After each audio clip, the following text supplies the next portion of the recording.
You wanted the best. You've got the best podcast. The hottest podcast in the world. The Chris Voss Show, the preeminent podcast with guests so smart you may experience serious brain bleed. The CEOs, authors, thought leaders, visionaries, and motivators. Get ready. Strap yourself in. Keep your hands, arms, and legs inside the vehicle at all times, because you're about to go on a monster education roller coaster with your brain. Now, here's your host, Chris Voss. Hey folks, it's Voss here from the ChrisVossShow.com. Ladies and gentlemen, there are ladies things that makes it official. Welcome to the big show. As always, the Chris Voss Show is a family that loves you, but doesn't judge you as harshly as the rest of the world. That's why you love us as a family for over 16 years and 2,300 episodes. You've been just improving your life and making it better, and so if the rest of the world wants to judge you, let them have at it, because you're always learning and growing more. Go to goodreads.com/Chris Voss, linkedin.com/Chris Voss, Chris Voss 1 on the TikTokity, all those crazy places on the internet. Opinions expressed by guests on the podcast are solely their own and do not necessarily reflect the opinions of the host or the Chris Voss Show. Some guests of the show may be advertising on the podcast, but it is not an endorsement or review of any kind. Today we have an amazing young lady on the show. We're going to be talking to her about her insights, her experience, and her podcast, and her story and journey. Today we're joined by Gretchen Schoser, and we're going to be talking about her insights and experience. Welcome to the show, Gretchen. How are you? I am fantastic. Thank you so much for having me today. Thanks for coming. We really appreciate you coming on board. Give us a .coms. Where can people find you on the internet? So you can find me in two places. You can find me on our podcast website, which is goesoninourheads.net, or on my company website, which is schosersolutions.com. So give us a 30,000 overview of what you do over there. So for my company, I predominantly focus on two areas. One would be working with customers that have UKG recruiting and onboarding solutions. I can go in and do system reviews, some training, implementations. And then on the wellness side, I work with companies to help them remember that they need to include mental health when they're doing change within their companies. Mm-hmm. What is UKG? So UKG is a HRIS software. It's payroll and other ancillary products. Mm-hmm. And I worked there for 15 years before I took an early retirement and decided to go out on my own. Now you're doing it. Now you have a unique story that you tell, and it established your podcast. Give us the lowdown on some of that. So our podcast started from a really dark place. On Christmas Day, 2022, I attempted suicide. Thank God for a small glimmer of hope.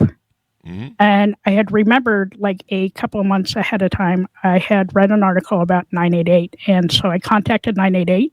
Mm-hmm. 988, the lady on the other end of the line was amazing. I'm alive today because of her, and I'm thankful every day for that, because that little glimmer of hope told me that things were going to get better, and they did 1,000-fold. So the day after I called 988, I opened up to social media to let them know what was going on. I am 100% extroverted, mm-hmm. and nobody knew how depressed I was. Not a single soul. The podcast is right for you if you're 100% extroverted. So the 988, for those, let's lay a foundation for those who might be unfamiliar with it. It's a suicide and crisis lifeline that people can call, and it's probably important to know if you ever feel like you're depressed or you're having issues. That I believe they can even refer you to mental health professionals so you can get help. But basically, if you're facing mental health struggles, emotional distress, alcohol or drug use concerns, just need someone to talk to, there's counselors that are there. And it's good to see that there's examples of it being used as a lifeline and it working on saving people from depression. Yeah, 100%. And the nice thing to remember also is it's free and it's anonymous. So if you get like a little freaked out about calling, mm-hmm. don't worry, they don't know who you are. They don't know your real name unless you want to give it up. Yeah, That's really important to know because, I think some people, maybe they're having issues. They don't know the depth of their issue or the depth of their impact that it's having on them emotionally. And maybe they just feel like they have that need. And it's great that they can reach out and have those conversations. What was it about the conversation you had with 988 that gave you that hope? They helped me find my voice.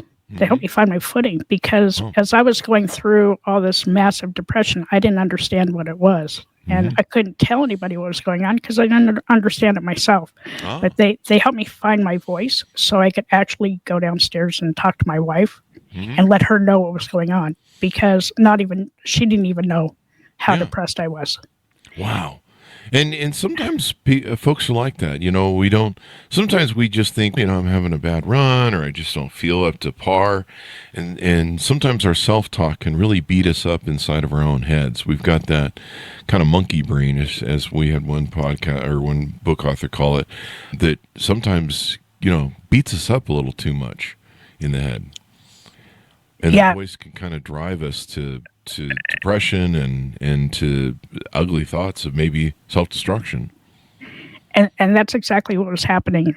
But like the lady on the other end of the line, she was powerful and compassionate. And I spent like almost 2 hours on the phone with her. Wow. Just to get me to a point where I could actually go and talk about it.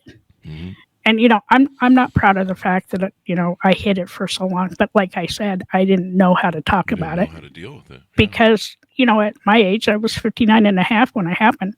Wow. We're all taught at that age, like you never talk about your mental health. You shove it down as far as it can go until it has no place else to go.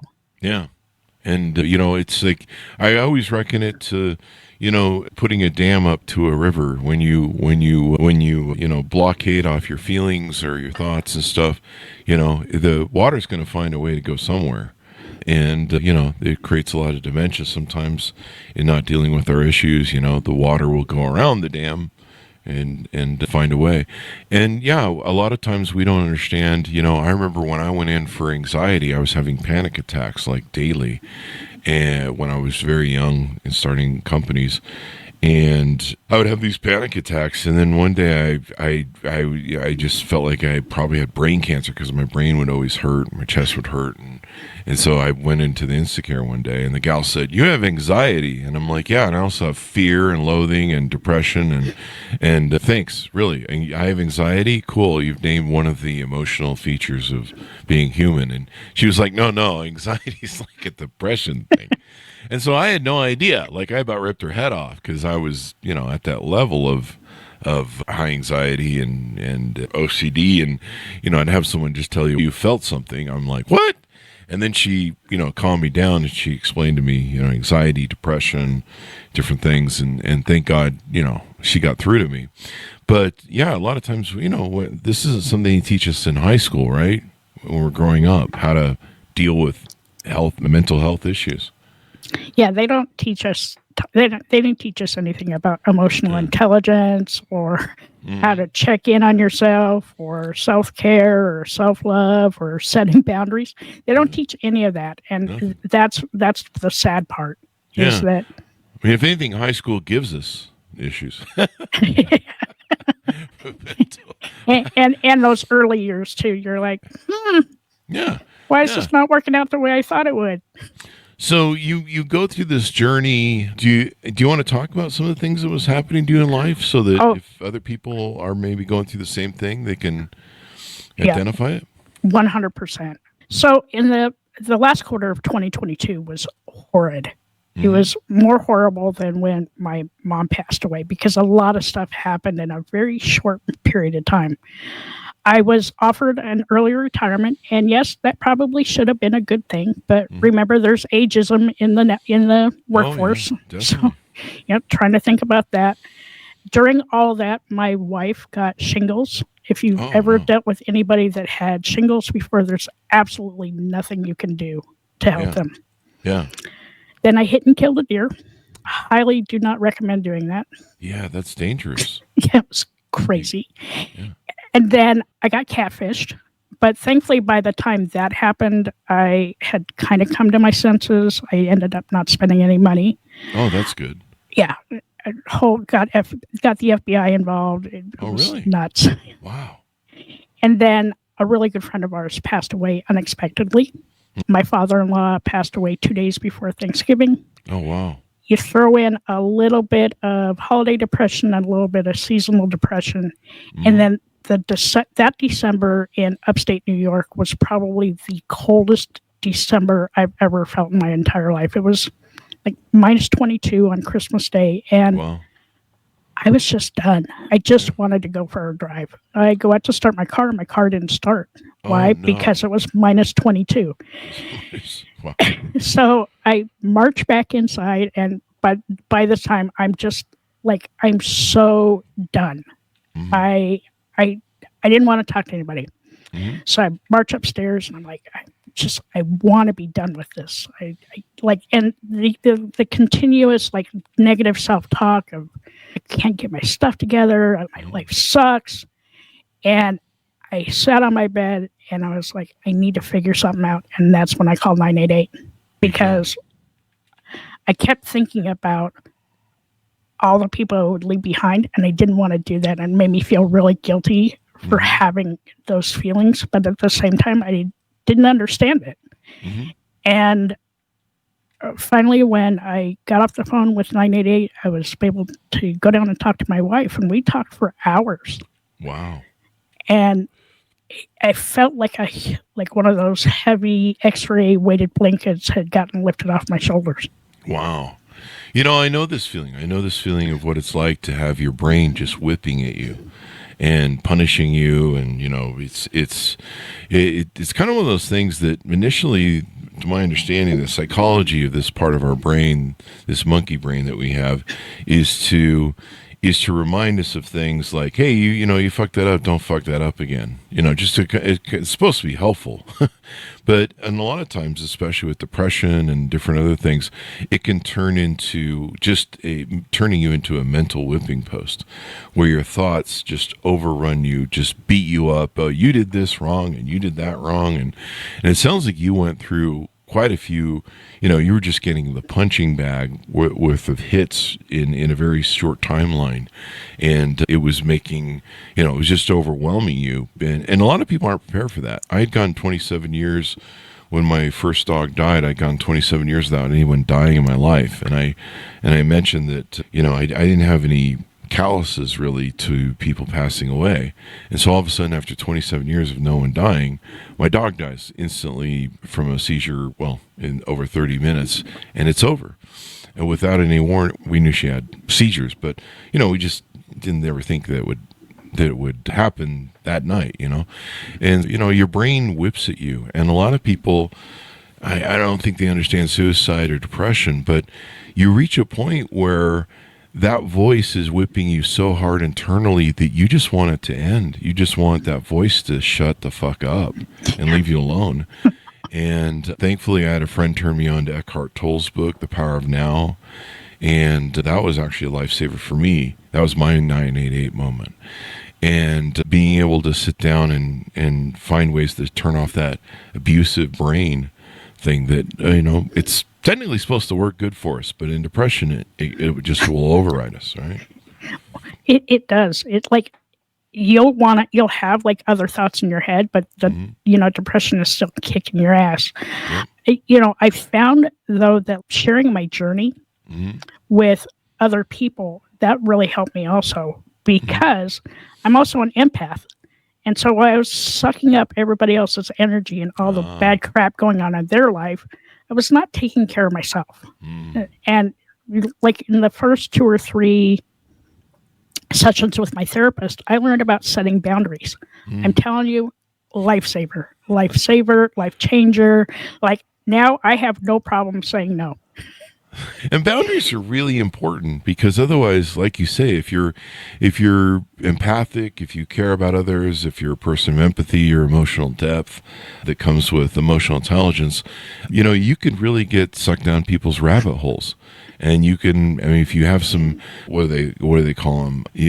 Emotional vampires or drama vampires or people that, they just live to drain everyone's emotions for whatever sort of problems they're creating in their life. It can really, have a massive impact in your life, correct? Oh, it did. It had a horrible impact because, like I said, I was taking care of everybody else's emotions, but not my own. But what I did do is I now have this imaginary black box, and if it smells like drama, it does not get to come in the box. Okay. Well, I've already been down that rabbit hole. You're not going back. It's really true. Look, people have all sorts of issues, and I don't mean to minimize them, but there's an adage that, you need to, it's the airline adage that you need to put the oxygen mask on yourself first before you put it on, whoever's sitting around you in the airplane. And the concept is you can't help other people fill their buckets if your bucket is empty, right? It sounds like a title to a book right there. But a lot of us do that in life. We get caught up just being good people, just trying to help people with their problems. But there's some people, they live for their problems. They live to have them, and they need to do their own 988 calls and get some help. But, trying to be everyone's psychologist and savior can just drain you. And a lot of times those people aren't reciprocal. And so you feel drained, right? They suck every little bit of life out of you that they possibly can. But once I started putting up that black box, yes, I did lose a few friends because of that. Sure, yeah. Because you know what? I'm not going down that rabbit hole again. Yeah. I'm just not. If it's not something that's going to serve me personally, I don't really need it in my life. But what was cool is the day after all the shit went down, I opened up on social media and I had about 200 people reach out to me and say thank you. Because now they didn't feel so terrified and alone in their own journey. Yeah. And so that worked for me. I did that for about 6 months. I would rate my days between 1 and 5. I had a whole lot more 1s than I had 5s, but they all propped me up when I couldn't prop myself up. And this is the power of sharing your story, of sharing, of talking, of opening them up, of not, a lot of times we're like, I always tell the story about my dog. I'm sure the audience has heard it a million times, but it's pertinent. I remember when my dog passed, the example I gave earlier, I sat drinking half a bottle of vodka that night, trying to drink myself so I wouldn't wake up in the morning. And I was really angry the next morning when I woke up that I was waking up. But I wrote this huge post on Facebook about, just pouring out what it felt like to have losing my dog and just the agony of it all. And I remember it took me half an hour to press the button to send because I'm like, no one wants to hear this. No one cares. This is so selfish. This is me. Oh, poor Chris. His dog died. And I just wouldn't push the button to send it. And I put it away at one point, and then I copied and pasted it back. And finally, enough vodka had gone by to where I just didn't give a fuck anymore, and I sent it. And I thought it was the most selfish thing I'd ever written or done in all the selfish things I'd always done on social media. And it was amazing how much it helped other people. It was mind-blowing. I mean, still to this day, people will write me and tell me how that post, years later, it's almost 10 years later now, maybe 7 or 8, 2014, oh my God, it's 10 years, I think in September of this year. Or no, it was 10 years in September last year. I'm still living in 2024. Tells you where I'm at in life. And yeah, so it's been 10 years, yeah. It's been 10 years, and people still talk about that. And I had people write me the next day, like you did, in sharing my journey and my story and my struggle. I had so many people write me, and they go, "Hey, you're not alone, and you've helped me understand that I'm not alone either, and that there's people in the world that are suffering through tragedies like you're suffering through and I've suffered through. There are people that wrote me, they're like, you made me cry. I never realized I hadn't gotten closure with my father or my mother or my grandparent or a child that I'd lost to death. I realized I never gotten closure with my animals passing away. And it really helped so many people. And I didn't have that foresight of thought, when I was making that post like you did. I don't know if you had the same lack of foresight of thought or if you're just sharing, but I did. And I was like, this is selfish. Everyone's just going to go, oh, boo-hoo, Chris. Oh, everyone's dog dies. What are you doing? But no, the impact it had was just massive. And that's why we share stories in the Chris Voss Show. That's why we say stories are the fabric of life, is our stories, we share them with other people and they learn that they're not alone. We're not alone. There are other people that have our problems, and there are also other people that have blueprints to solve their problems. And that's probably one of the greatest things ever on top of human nature's, eternal hope. I mean, that seems to be the thing that keeps the species alive, is our ability to hope and dream. I believe that. And, for me, yes, it was a little selfish, but it was also kind of like my apology to her, because I felt bad that I didn't really let on to everybody that I was so depressed. Yeah. I have a huge social media following. There's always the class clown, always somebody, I would do anything for anybody. And I just kind of wanted to come clean. And it made me feel better. But the other thing that made me feel better too was just laughing. Hindsight is 20/20. I can go back and laugh at some of the shit that happened during that last quarter. Not many moments I'm super proud of, but, when you're in a depressive state, you're not really thinking. But that's all kind of started with my co-host, who at the time was my manager. And I use that term so super loosely because I retired in April. But we had been friends for, like 7 years. And so every day before work, we'd call each other and just laugh and laugh and laugh and laugh about super irreverent stuff, things that you probably should never talk about. I'm probably going to be driving the bus to hell, but I'm okay with that. And so, like, during one of those conversations, she's, hey, we should do a podcast. And I'm like, hey, yeah, let's do a podcast. So that was on January 14th. We dropped our first episode on February 14th in honor of my mom. I had buried my mom in 1997 on Valentine's Day and wanted to change the trajectory of the day. And we thought, oh, yeah, we'll get 3 episodes in. Nobody's going to listen to us. Boy, were we full. And so now you guys do a podcast. Give us the title of the podcast again. So the title of the podcast is Shit That Goes On in Our Heads. And when you spell shit, you have to use the exclamation point because the Apple and Spotify police don't let you use the real word. We are now finishing up season 10. We are listened to in over 60 countries. And truly the mission behind our podcast is to normalize how we talk about mental health. Wow. And so you guys have, it looks like on iTunes, about 113 episodes so far that are published? Yep.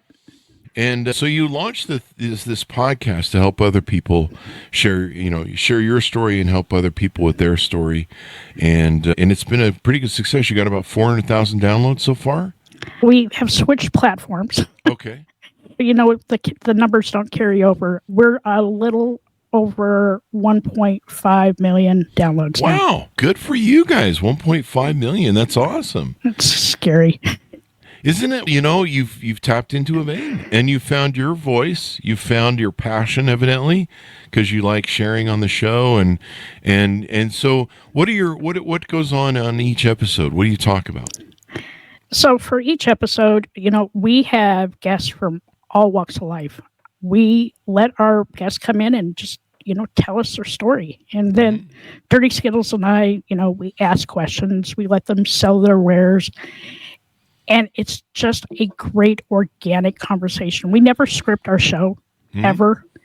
And we just let the guests run with what their stories are. So one of our favorite guests was Bookie. She's a good friend of mine. She had terminal breast cancer.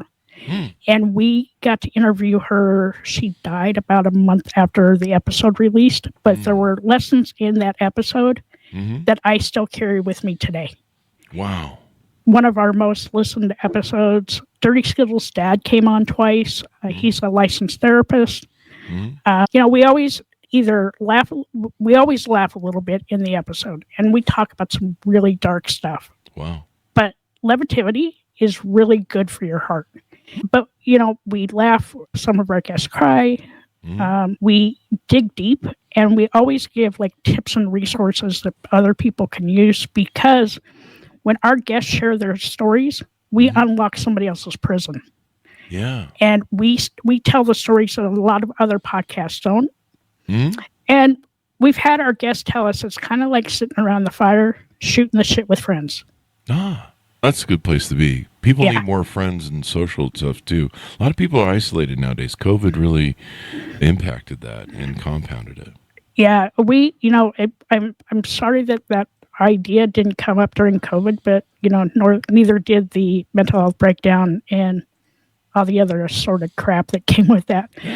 But am I mad that all of that happened? I'm not, because my life has it's a complete change. I completely reinvented myself. I'm healthier. I'm happier now than I have ever been in 20 years. Wow. And I get to be me. Yeah. Yeah. And that's important. Finding your own personal voice, finding your personal passion, the thing that you love the most. My podcast is about the only thing I've ever loved out of any of the companies I've owned in all the years I have. People think that's funny. They're like, really? And I'm like, yeah, I did. I was an investor in a lot of companies, and in my businesses and what I built and stuff, but I wasn't really ever in love with any of it. Like, I wasn't passionate about it. I wasn't, I was kind of like, let's get some money out of this stupid thing. And that was about it. And so I just finally found something I love with my podcast. I love talking to people. I love hearing their stories. Some of the things you guys talk about on the podcast, I'll just kind of spin out some of the different things here. On March 25th, you guys had a show about anxiety, self-trust, and joy, mental health, deep dive with Alyssa, empowering your mind, anxiety, growth, finding your path, how Hadley found her joy after letting go of social drinking. Lots of heartfelt stories. The Aces of Grief, understanding trauma and healing with Honey Badger, Part 1. These different things that many people are going through. We all have emotions, we all have issues, and life is really kind of strange right now with all this sort of weird stuff happening, starting with COVID and everything else, I guess. You think? Yeah. I feel too. I think, yeah, it's kind of a weird time in 2025. Let's put it that way. It is, and I was just gonna say, since January 20th, our listenership has gone up. I don't know, 40%. Really? Wow. We have crazy numbers that I can't explain, and now I just leave it alone. Kind of like I don't look at my news feeds anymore because it gives me anxiety. Okay. Yeah. You gotta, ride it. Just enjoy it, man. Just enjoy it. There's so many podcasts that fail, that never go anywhere, that are what I call zombie podcasts. They have 5 episodes. What is the old rule? 80% of podcasts die by episode 5 or 7, I think it is. And then of the 20% that survive, 80% will die by episode 25. Most people never make it out of the gate in podcasting. And really, they're not really that into it, and they're really not that good at it, and they should go back to McDonald's or find work or something. I'm kidding, people. Or I'm not, one of the two. So anyway, it's a business where everybody thinks it's really easy to get into. Oh, I just get a mic and talk, and how much money do I make doing this? Yeah. It's a thing where you can talk about stuff. You guys got all those episodes now up so far. What else about the podcast maybe haven't we teased out or talked about that you think is important? What's kind of crazy for both of us is that we are now booked, physically booked with guests until March of 2026. Holy crap. Wow. And how often do you do your show? We record 5 to 6 episodes, one Saturday a month. One Saturday a month. So you're publishing those 5 to 6 during that month? So when we record, we're about 6 weeks out from when you record.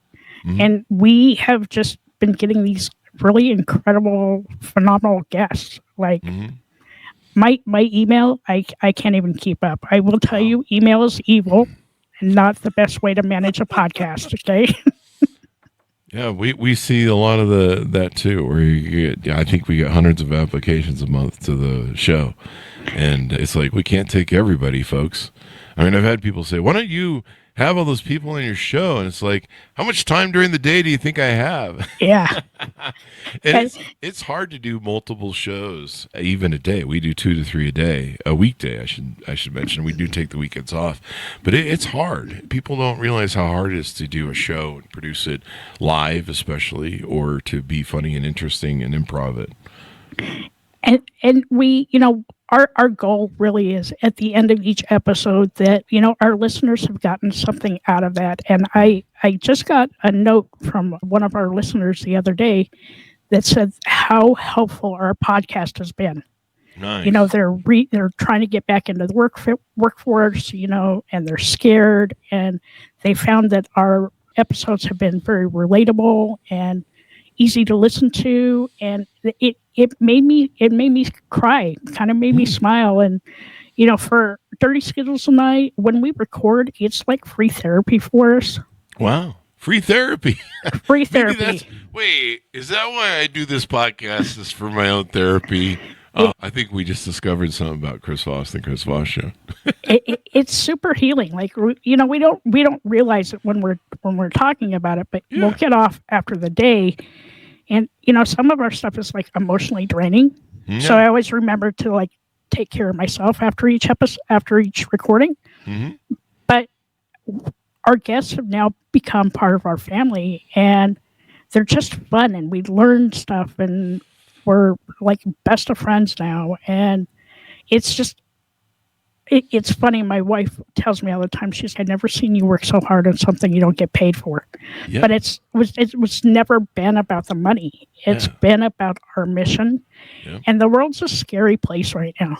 Yeah. And I think that, people need to know that they're not alone, and that, resources like 988 are out there and available. And people need to take care of their own mental health, because we have been on a ride. Yeah, and we're still on the ride, evidently, according to yesterday. We just announced tariffs on islands that just have penguins on them. So fantastic. And God knows they're not exporting anything other than stupidity, evidently, but that's that. But, Federal Reserves and economies, and who needs them, really, when it comes down to it. Anyway, it's kind of interesting right now, 2025. And, we just got over bird flu and egg prices and COVID, and the hits just keep on coming. But, hope springs eternal. And like you said, the other thing is knowing we're not alone. Knowing there's other people in the struggle with us. Like I said, when I wrote that post about how I felt about losing my dog, and it was really shocked, because it was over in 30 minutes, and we were sitting there happily as a family, and then within 30 minutes it was all taken away, and that's how life can go sometimes. But knowing that there's other people that have experienced that. Hope springs eternal. That's the great thing about human nature. But knowing we're not alone, knowing there's other people, we can, help each other. There's a lifeboat. You don't have to swim alone in the water if the ship feels like it's sinking. There's lifeboats, and there's people that can help, and there's people that will lift. I remember during COVID, one of the reasons we changed the show from kind of being a little bit selfish of a show. We talk about Silicon Valley and tech stuff and product reviews and things like that. But when COVID happened, people could be gone in an instant. You couldn't even hold their hand in the hospital beds. You had people just dying in their homes. We had refrigerator trucks, people, and so I remember. I was in a massive depression. We were losing hundreds of thousands of dollars in guaranteed income that we built on our product base every year, doing events and touring and interviewing CEOs. And I saw a post from a friend, and he says, here's what you do right now. You do one of two things. You be a lifter, or you find a lifter. And, it sounds like, January 20 is being a big hit for you in bringing people to, needing to hear other people's stories, needing to maybe flesh their story out with other people that might have similar and find other people that need lifting too. That's what you're doing now. You're being the lifter.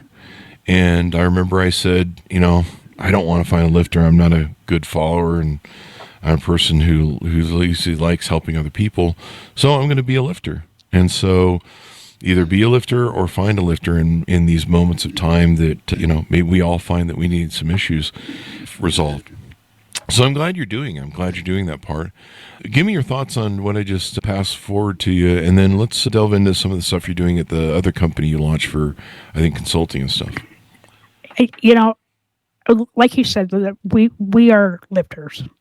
I think we kind of have a responsibility for that right now, of bringing a smile or bringing some resources to people where resources are being turned off, and giving people the ability to just feel, right? Whether it's laughing or crying or finding their joy and in whatever, however they find their joy. That's my big thing right now, is find some joy.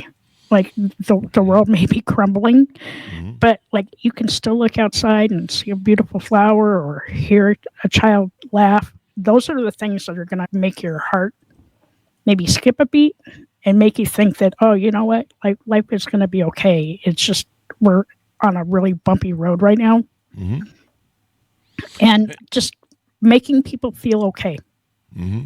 Yeah, it's really important, and making people feel secure in what they're doing, et cetera, et cetera. It can just make all the difference in the world, and help people with what they're going through and all that good stuff. So as we go out, give people a final pitch out to on board with some of the different things you're doing, some of the different things you're offering, et cetera, et cetera. Yeah, for sure. We are still taking guests on the podcast. So if you are interested in being a guest, you can go out to our website and go to the contact form, reach out to me. We may not be able to get you on until sometime in 2026, but I do pre-interviews with every single guest just to make sure they're a good fit for the show. I am in the process of writing a book. I was almost done, and then I quit my job and decided to include everything that's happening now into the last chapter of that book. I do want everyone to see me as a story of hope. I worked really, really hard for the last 2.5 years to get here. And then I just opened my new business. And I'm in it now 2 months, and I have a client and made some money. It was super exciting the other day. I got my first paycheck with my company name on it, and I took a picture of it because it made me happy. Yeah. But I'm 61 and a half, and decided I didn't want to do corporate America anymore, and I knew I could go out and do things better myself. Yeah. And I'm super happy in doing it. I'm trying to learn how to, find new customers, and also, just share my knowledge, my 45 years of working and living experience around mental health and being in business and in the corporate environment, and really getting like corporate leaders to think about employees' mental health as they're going through changes and things within their companies. Because right now, people aren't just thinking about the stress at work, they're thinking about the stressors on the outside too. Yep, definitely. And we need as much help as we can get. Remember, folks, right now, find a lifter or be a lifter. Any day above ground is a good day when it comes down to it. There's so many beautiful things about life, about ourselves. We just have to find the beauty in that. Yesterday I spent time with my puppy, playing with my puppy, and just really thinking how blessed I am. Gratitude is a big point in a lot of this, finding gratitude, being grateful for what you have. So what? You don't have everything. No one does. And, I mean, there's people that make millions per year and are still the most unhappiest people in the world. And I've seen what that's like in being successful and being depressed. No matter how successful you are, you're just like, I just can't do this. And, so everyone struggles, everyone goes through this, everyone seems to be sometimes given things that they find insurmountable, even though some of us may look at them and be like, really, that's bugging you? But when you're in the depths and throes of that voice in your head that, decides it wants to beat you up and have its way with you, that can be just an incredible challenge and hard for people. So as we go out, give people your final thoughts and pitch out to subscribe to your podcast, get to know you better, reach out, et cetera, et cetera. If there's a newsletter to the podcast, all that. Yeah, so we do have a newsletter at the bottom of the show notes in either Spotify or on Apple. You can find the link to our newsletter if you want to sign up for it. We go out every Tuesday morning at 3 a.m. We have an incredible season 11 coming up. Super excited about that. And if we say something or do something that really triggers you or would like to get more information, please reach out to us at goesoninOurheads@gmail.com. I respond to every single email, even though I think email is evil. And because we get too much of it. And you might want to hire a VA for that, maybe. I don't know. That's the next step. Yeah, find somebody to take that off your hands, because it sounds like you really hate it. And, I really hate it. It's a great tool. I don't know why I'm trying to sell you email, but By the way, you can join my affiliate service. Email. Anyway, I'm sorry to interrupt you. Go ahead. But we are super excited to be where we are. It's been a work of passion, and I with my own company, it's passion. It's something I do. I work because I want to, not because I have to. And if anybody out there is interested in my services, if you go to my website, schosersolutions.com, you can have a 30-minute, free consultation with me, and we'll see if there's something I can do to help you in your business. We certainly appreciate you coming by and sharing your story. And thanks for starting the podcast and helping so many people. It sounds like it's having an incredible impact. And, you're saving lives. I mean, it's interesting. We've had so many authors on the show and people that have told me themselves. I mean, there was decades ago. How old am I? Social media has only been around since 2009, Chris. But I remember on my social media Twitter feed, I just pumped some feel-good quotes into our automator. And 2 people wrote me over those 10 years saying I'd saved their life that day. And whatever I'd been pumping with no intention of saving anyone's life, just, pumping feel-good quotes, they told me that they were planning on committing suicide that day. And something in the quotes that I quoted them resonated and saved their lives. So sometimes we just never know the impact we have on other people. Sometimes you'll hear stories. Sometimes people come up to me and tell me how much an episode impacted them, and I'm like, wow, really? That's amazing. So I think it's great what we're doing and we're sharing, and sometimes we just need as many voices as we can in the space to help lift, as it were. So thank you for coming on the show. Thank you so much. And just as one parting word, check out your extroverted friends. We are really, really, really good at masking our depression. Somebody told me when we were 20, when I was around 20, they said, a lot of people who are comedians and clowns, they're masking issues, they're hiding issues, they're coping with it, really. But sometimes that's what, sometimes you're in so much depression, that's what we need. We find the laughter and we find the joy of it, but sometimes we're running from our own demons. And that can be a challenge. We saw that with Robin Williams. We saw that with other comedians that have killed themselves or died of overdoses because they were coping or medicating their issues with drugs or alcohol, etc. And so you bring forward a good point. Just because someone is the most funnest, happiest person doesn't sometimes mean that that's going on inside them. Sometimes they're running from their own demons. So. Thank you so much for having me today. I really, really enjoyed this conversation. Thank you, and so did I, Gretchen. Thank you as well. And thanks to our audience for tuning in. Go to goodreads.com/Chris Voss, LinkedIn.com/Chris Voss, Chris Voss 1 on the TikTokity, and all those crazy places on the internet. Be good to each other. Stay safe. We'll see you guys next time. And that should have us out, Gretchen.